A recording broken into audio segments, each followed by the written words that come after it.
नमस्कार। आज प्रधान सेवक का भाषण सुना हमने संसद में। उम्मीद तो थी कि वो कुछ ऐसी बातें करेंगे, गंभीर बातें होंगी जो एक प्राइम मिनिस्टर को शोभा देती हैं, उस ओहदे को शोभा देती हैं। ओहदे की अपनी गरिमा होती है कि उसको one has to live up to it. लेकिन जो बातें आज हमने सुनी, अफसोस हुआ, उसमें ऐसा हमें कुछ नहीं दिखा। ग्रेविटास अंग्रेजी का शब्द है, उसमें गांभीर्य जिसे बोलते हैं, कोई गंभीर बात हमें नहीं दिखी। उन्होंने वही जुमलेबाजी कर दी आज भी कि मतलब FDI जैसे है, फॉरेन डायरेक्ट इन्वेस्टमेंट, हम सब जानते हैं, उसको बता दिया फॉरेन डिस्ट्रक्टिव आइडियोलॉजी।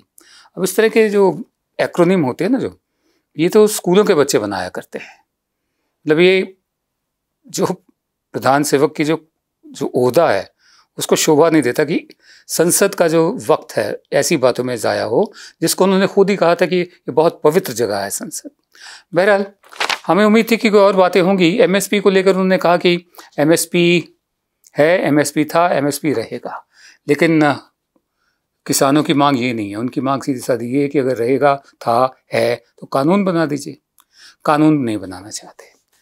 फिर उसके बाद उन्होंने सिखों की बात की कि हमें बहुत गर्व है इस कौम पर, लेकिन कुछ लोग इसको बदनाम करने की कोशिश कर रहे हैं। अब कौन लोग हैं जो बदनाम करने की कोशिश कर रहे हैं? किन्होंने इनको खालिस्तानी बोला हाल ही में, आतंकवादी बताया हाल ही में। खालिस्तान एक ऐसा शब्द जो हमारी स्मृति से, हमारी याददाश्त से लगभग निकल चुका था, उसको दोबारा जिंदा करने का जिम्मा किसका है? हम सब जानते हैं किसका है। कौन लोग हैं जो सिखों को खालिस्तानी आतंकवादी बोल रहे हैं? बहरहाल उनका फिर उन्होंने कहा कुछ और भी कि भारत जो है वो मदर ऑफ डेमोक्रेसी है, लोकतंत्र की माता है। हम जानते हैं वैशाली सबसे पुराना उदाहरण है डेमोक्रेसी का, लेकिन जो हाल है उसका जिक्र नहीं किया। जो सबसे ज़्यादा दुख हमें हुआ जिस बात का, वो ये था कि उन्होंने एक शब्द दिया, आंदोलनजीवी। हम लोग कुछ शब्दों से बड़े परिचित हैं, श्रमजीवी, बुद्धिजीवी, ये सारे शब्दों से परिचित हैं। लेकिन मैं देख रहा हूं कि पिछले कुछ समय से इस देश में एक नई जमात पैदा हुई है, एक नई बिरादरी सामने आई है, और वो है आंदोलनजीवी। ये फिर वही बात है कि मतलब जो अपने पास नहीं है उसका मजाक उड़ाओ। मतलब जो आपसे सहमत नहीं है उसको एकदम नोच के, खींच के, नीचे गिरा के उसका मजाक उड़ाओ। अगर अपने पास डिग्री पर सवालिया निशान है, हार्वर्ड का मजाक उड़ा दो, ठीक है ना। अपने लोगों ने सारी उम्र लगाकर प्रतिष्ठा अर्जित की है, सम्मान हासिल किए हैं, उनको अवार्ड वापसी गैंग कहते हो। अच्छा, जो कोई विरोध करे उसको टुकड़े टुकड़े गैंग बता दो, लटेंस गैंग। हम नहीं जानते कहाँ पर हैं सारे गैंग। तो आज उन्होंने आंदोलनजीवी नाम का एक नया शब्द दिया है। हम दे सकते, हम चाहे तो हम भी एक 11वीं क्लास का बच्चा भी दे सकता है, ट्रोल जीवी। लेकिन ऐसा नहीं है। तो सामूहिक जो विमर्श होता है, नेशनल डिस्कोर्स होता है, उसका स्तर ऊपर ही रहना चाहिए। प्रधान सेवक का जो ओहदा है उसके गरिमा के मुताबिक रहना चाहिए। लेकिन प्रधान सेवक ने कहा हम लोग कुछ शब्दों से बड़े परिचित हैं, जैसे श्रमजीवी, बुद्धिजीवी।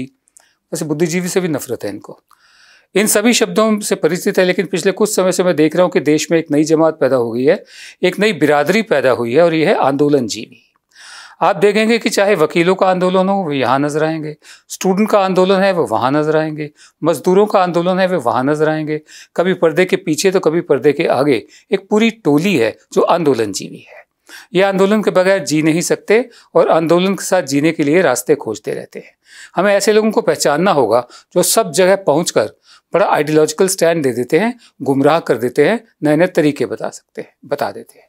हम सिर्फ इतना कहेंगे कि जिन्हें आप आंदोलनजीवी कह रहे हैं उसे दूसरे शब्दों में विपक्ष भी कहा जाता है, जो आजकल सो रहा है, थोड़ा बहुत हरकत में आ रहा है।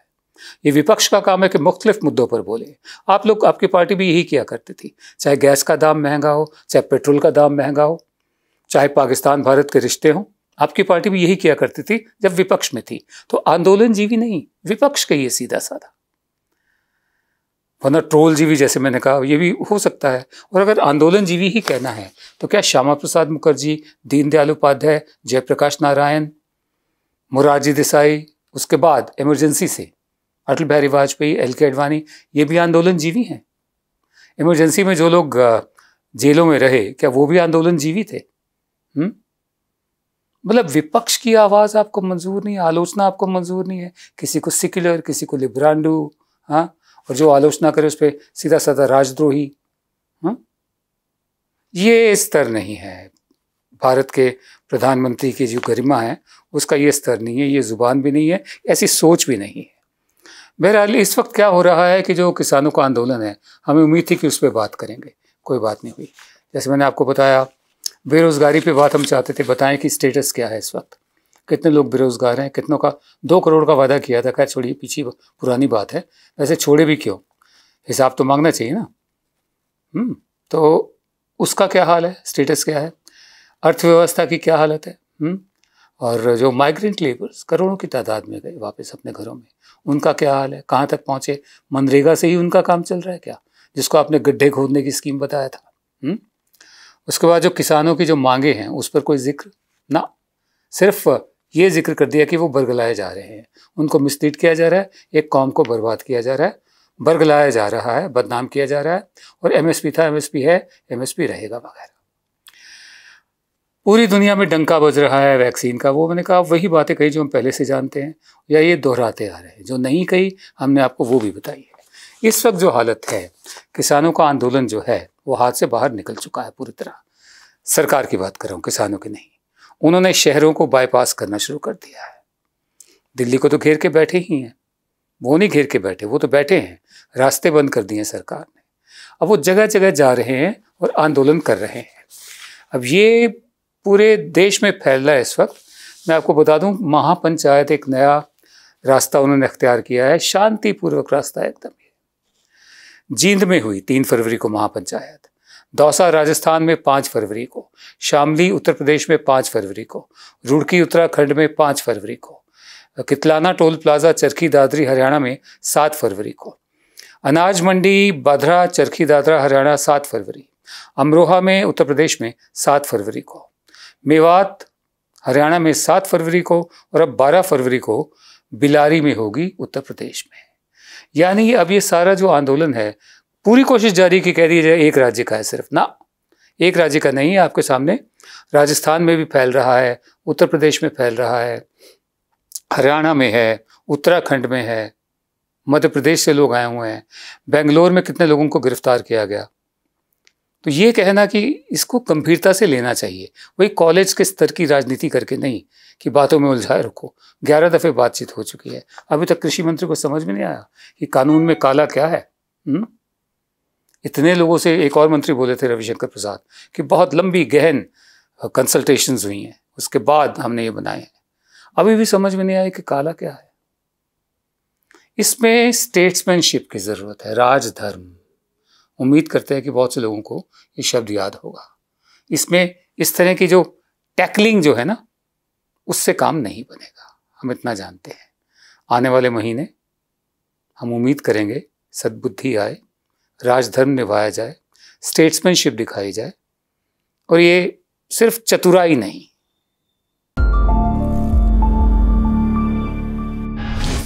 उत्तराखंड में जो हुआ हम सबके सामने है। ये कहना गलत होगा कि हमने केदारनाथ से सबक नहीं सीखा। बच्चा भी जानता है कि इसमें लालच कितना है, ग्रीड कितनी है। हर इंजीनियर जानता है, हर छोटे से छोटा कर्मचारी, संतरी से लेकर मंत्री तक जानता है कि समस्या कहाँ पर है। लालच है, ग्रीड है, समझ की कमी भी है कि जहाँ जहाँ जो सबसे यंग पर्वत श्रृंखला है उसमें आप एक के बाद एक बांध बनाते जाएंगे। अब कुदरत है, उसका तापमान बढ़ गया है, ठीक है, और ये जो ग्लेशियर जो टूट कर आया है, एवलांश बना है, एक के बाद एक ये बांधों को, परियोजनाओं को तोड़ता चला गया है। लेकिन हम सबक नहीं सीखते क्योंकि हमें मालूम है कि कोई कुछ नहीं बिगाड़ पाएगा। थोड़ी देर बात रहेगी, उसके बाद सब कुछ ठंडा हो जाएगा। ये एक वो तकनीक है कि given time enough problems sort themselves out. अगर बैठ जाओ समस्या पर, बैठे रहो, तो समस्या अपने आप ही अपना निदान ढूंढ लेती है। हमें उम्मीद है कि जो बच्चे पैदा हुए हैं, अभी होने जा रहे हैं, उनके माँ बाप उस वक्त बच्चे थे जब इमरजेंसी लगी थी या उसके बाद पैदा हुए हैं, ठीक है, कम से कम वो इस बात का ख्याल रखेंगे कि उनके बच्चों पर इस तरह का भारत ना थोपा जाए जहाँ कोई सुनवाई नहीं है, जहाँ लालच है, षड्यंत्र है, साजिश है, मानवाधिकार को डिनाई किया जा रहा है, मना किया जा रहा है, जहाँ एक अघोषित अनडिक्लेयर्ड इमरजेंसी है। रोज की तरह शो का समापन एक कविता से। आज की कविता है सुभद्रा कुमारी चौहान की। बचपन से हम पढ़ते आए हैं, सिंहासन हिल उठे राजवंशों ने भ्रिकुटी तानी थी, फिर से आई बूढ़े भारत में फिर से आई जवानी थी, चमक उठी सन 57 में जो तलवार पुरानी थी, बुंदेले हर बोलों के मुंह हमने सुनी कहानी थी, खूब लड़ी मर्दानी वो तो झांसी वाली रानी थी, असली झांसी वाली, फिल्मों वाली नहीं। बहरहाल उनकी एक कविता है जो बहुत कम लोगों ने सुनी है। इसका शीर्षक है मेरा जीवन। तो कवि का कहना है, मैंने हंसना सीखा है, मैंने हंसना सीखा है, मैं नहीं जानती रोना, बरसा करता पल पल पर मेरे जीवन में सोना। मैंने हंसना सीखा है, मैं नहीं जानती रोना, बरसा करता पल पल पर मेरे जीवन में सोना। मैं अब तक जान ना पाई कैसी होती है पीड़ा, मैं अब तक जान ना पाई कैसी होती है पीड़ा, हंस हंस जीवन में कैसे करती है चिंता क्रीड़ा, हंस हंस जीवन में कैसे करती है चिंता क्रीड़ा। जग है असार सुनती हूँ, जग है असार सुनती हूँ, मुझको सुख सार दिखाता, मेरी आंखों के आगे सुख का सागर लहराता, मेरी आंखों के आगे सुख का सागर लहराता। कहते हैं होती जाती खाली जीवन की प्याली, कहते हैं होती जाती खाली जीवन की प्याली, पर मैं उसमें पाती हूँ प्रतिपल मदिरा मत वाली, पर मैं उसमें पाती हूँ प्रतिपल मदिरा मत वाली। उत्साह उमंग निरंतर रहते मेरे जीवन में, उत्साह उमंग निरंतर रहते मेरे जीवन में, उल्लास विजय का हंसता मेरे मतवाले मन में, उल्लास विजय का हंसता मेरे मतवाले मन में।